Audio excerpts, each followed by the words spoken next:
Now, the difference between financing a car and leasing a car is that financing, you are just paying in monthly installments to completely buy the car. And leasing the car means you have a down payment and then monthly installments for a certain amount of time. Then you either return the car or you buy it. Overall, financing is just a much more safer and economically sound option. So we're going to go with financing and leave leasing out completely. Now, after speaking with multiple car salesmen and looking it up online, you should be paying about 20% of your income to car payments. And if you make $38,000 a year, that's about $7,600 a year or $630 a month. Now, the first thing you do when selecting a car to buy is to select the make of the car, which is just the car company that makes the car. And the list of car companies, not including all their subsidiaries, are Volkswagen, Volvo, Mercedes-Benz, BMW, Fiat Chrysler, General Motors, or GM, the Ford Motor Company, or Ford, Toyota, Subaru, Honda, Nissan, Land Rover, Kia, Mazda, Hyundai, and Tesla. Now, when buying a car, it's important to consider durable and non-durable good. A durable good is when an item lasts over 3 years, and a non-durable good is when an item lasts under 3 years.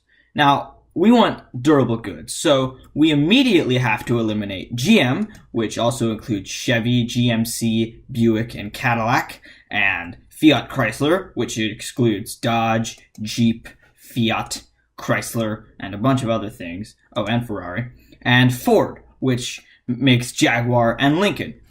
Now, this person makes $38,000 a year, so we got to be considerate and eliminate some expensive brands like Mercedes-Benz and Tesla. Now, we're left with a lot of car brands remaining, a lot more than I'd like to list. So, after doing some research of my own, I've discovered that the most reliable car brands that are affordable to the common person are Toyota, Honda, and Subaru. All of these are Japanese made, of course. So we're going to be looking at 3 different types of cars. One hybrid, one SUV, sport utility vehicle, and one sedan.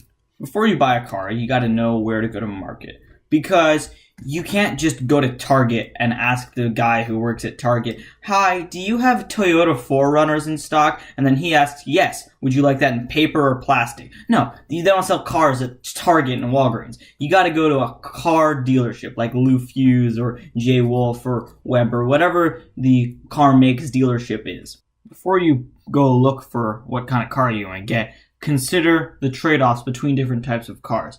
An SUV is much safer and bigger, but it's a lot more expensive and it uses more gas. And sedans are much cheaper and more compact, but if that one of those things crashes, you'll probably die. Now, if we really wanted to be economically smart, we would just get the cheapest possible car we could get, and that's not a very good car. So there needs to be some kind of standard of living. And you don't want a Lada, which was just a car in the Soviet Union that was really bad, or a DeLorean, which for some reason cannot drive past 88 miles per hour. And with car buying, there are needs and wants. The car itself is a need. And when buying a car, you need a car that can go. You need a car that's reliable, and you need a car that's safe, and it's pretty cheap too, and you can get easy gas for cheap. And a want is just like leather seating, built-in GPS, Bluetooth audio, USB ports, just all those knickknacks. You also need to consider the differences between 2 similar cars from the same car make. For example, the RAV4 and 4Runner are both Toyota SUVs, but the 4Runner is much bigger and the more luxury model, while the RAV4 is smaller and a more baseline economic model. So let's start with the SUV. Now, between Toyota, Honda, and Subaru, all these companies make good SUVs. But for an SUV, you're buying it because you want to be safe. And it is known that the safest cars are Subarus. Now, the 2 SUV models Subaru makes are the Subaru Outback, which is the midsize SUV, and the Subaru Forester, which is the compact SUV. Now, the difference between them is kind of negligible. The Outback is just a little bit bigger. And even though I might be a little bit biased, we'll pick the Forester. Now, there's no way we can afford a new Subaru Forester.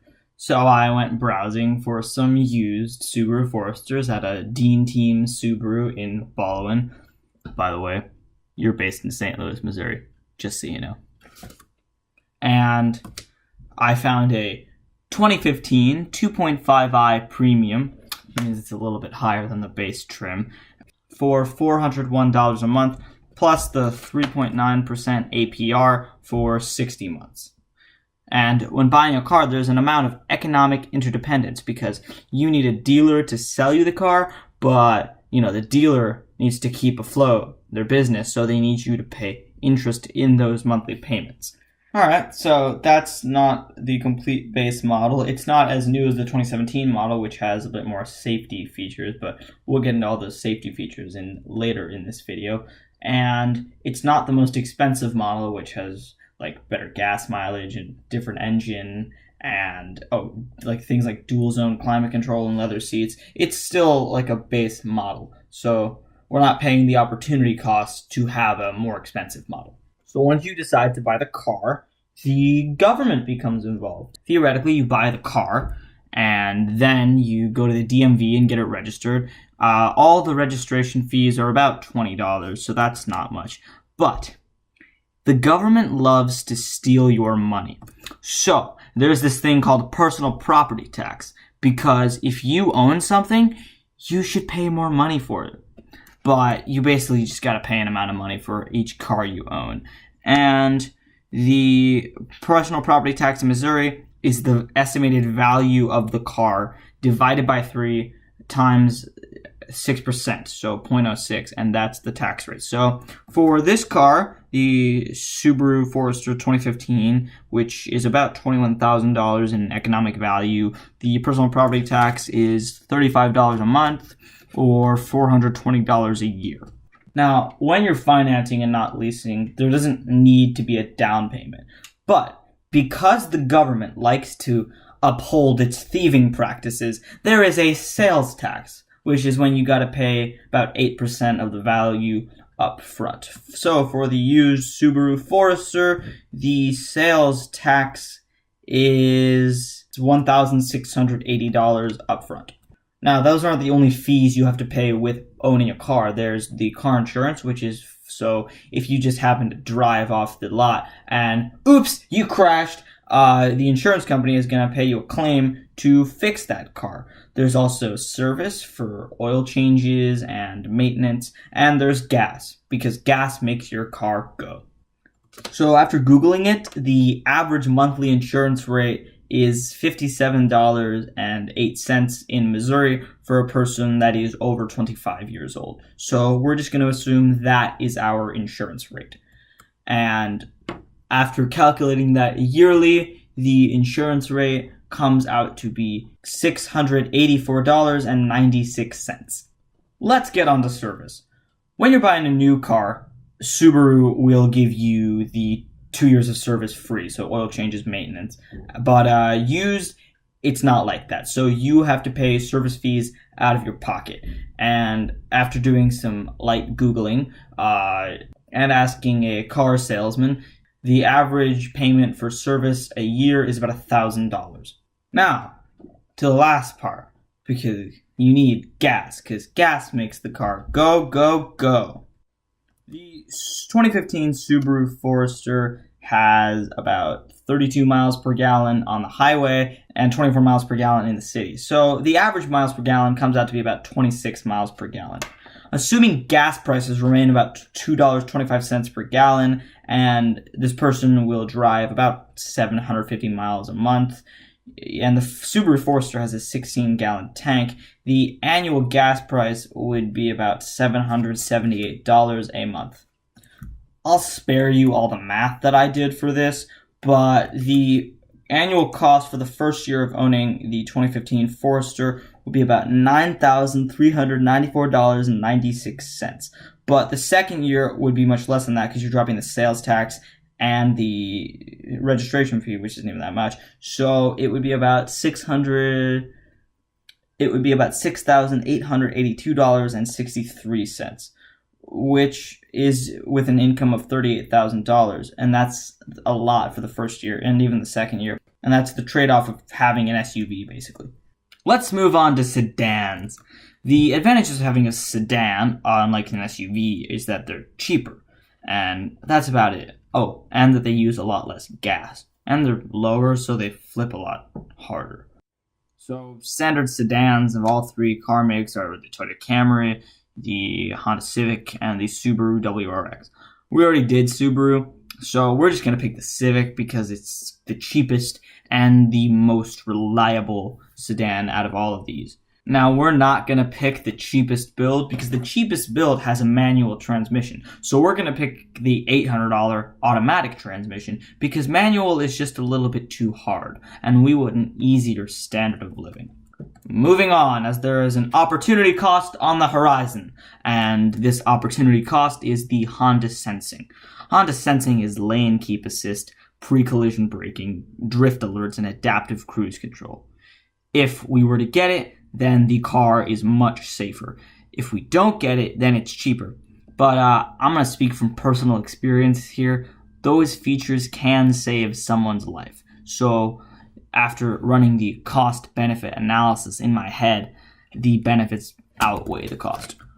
When buying a new Honda, they have a 0.9% APR. So including the 0.9% APR, the monthly payments will be approximately $365.14 or 14 cents for 60 months. So annually, that would be $4,381.68. Now, let's break down all the fees, because the more fees there are, the happier the car company is. The vehicle registration fee, that's $20. The sales tax, which is about 8%, is $1,790. The Civic has, on average, about 34 miles per gallon. So, assuming gas costs stay the same at 2.25 per gallon, the gas prices would be $595.59 annually. For the first 2 years, there's no service fee because when you buy a new car from any company these days, they'll give you the first 2 years for free. So that's maintenance, tire rotations, changing the brakes, oil changes. All that is free for the first 2 years. So we're going to exclude that for the first 2 years. And insurance, of course, is the same, $684.96. And finally, my favorite fee, the personal property tax, would of course be 1/3 times 6%. So the personal property tax is the same, around $420 a year or $35 a month, because the value is still approximately $21,000. Okay, so the cost for the first year is $7,492.23 because of the sales tax. And without the sales tax and registration fee, the cost for the second year is approximately $5,682.23. And the cost of the second year and beyond is approximately $6,700. Last but not least is the hybrid. And we haven't done Toyota yet, so we're going to do a Toyota hybrid. And Toyota has lots of hybrids. They put most of their cars into a hybrid, but their most famous hybrid has to be the Prius. There are lots of different types of Priuses, like the Prius 2017C or the Prius 2017 Prime. We're just going to pick the most basic Prius, the Prius 2017. We will also be picking the most basic trim, which is called the Prius 1. Now, I went looking at J. Wolf Toyota for a Prius 1, but they did not tell me what the monthly fee was, and I was not about to do a whole quote thing on their website. So I went to Lou Fuse Toyota, and on their website, they let me calculate what the monthly fee was with 0% APR, because Toyota loves to give 0% APR for 60 months. And the annual rate for 5 years or 60 months would be $4,447.56 with a monthly rate of $370.63. The benefit of a hybrid is that it takes up all the waste product of gas that normal cars usually use and actually makes use of it, so they are much more fuel efficient. Now, I already explained all the fees in the previous car models, but there's only one thing I need to explain, which is gas. Since the Prius has a fuel range of 54 miles per gallon in a city and 50 miles per gallon on the highway, since it is made by wizards. So the average miles per gallon is about 52. Having an average of 52 miles per gallon puts the annual gas cost at about $389.42. Now let's run down the rest of the fees. Because it has a $22,000 value, the property tax with the same equation would be $440 a year. The vehicle registration fee is $20. It's free service for the first 2 years with Toyota, and $684.96 for insurance, and the sales tax would be $1,860. So, adding all that up, the cost for the first year is $7,841.94. The cost for the second year is $5,961.94. The cost for the third year and on is about $6,961.94, since the average cost of service is about $1,000. Each car that you get has its advantages and disadvantages. I have looked for 3 cars that a person with a $38,000 income can afford, and all of these will serve as excellent cars.